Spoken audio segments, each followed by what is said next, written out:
बंगालच्या उपसागरातील मोन्था चक्रीवादळ, अरबी समुद्रातील कमी दाब प्रणालीच्या प्रभावामुळे राज्यात पावसाला पोषक हवामान आहे। आजपासून विदर्भात पावसाचा जोर वाढण्याची शक्यता आहे, तर उर्वरित राज्यात मेघगर्जना, विजांसह वादळी पावसाची शक्यता असल्याने दक्षतेचा इशारा म्हणजेच येलो अलर्ट हवामान विभागाने दिलाय।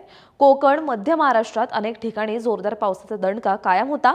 मराठवाडा आणि विदर्भातही हलक्या ते मध्यम सरींनी हजेरी लावली आहे। सोमवारी म्हणजेच काल 27 ऑक्टोबर रोजी सकाळपर्यंतच्या 24 तासात नाशिक जिल्ह्यातील सटाणा येथे राज्यातील सर्वाधिक 90 मिलीमीटर पावसाची नोंद झाली, तर मध्य महाराष्ट्रातील देवळा, राहुरी आणि कोकणातील दोडामार्ग, पालघर, माथेरान, कर्जत येथे प्रत्येकी 50 मिमी पावसाची नोंद झाली। तर ब्रह्मपुरी येथे राज्यातील सर्वाधिक 34.6 अंश सेल्सिअस तापमानाची नोंद झाली।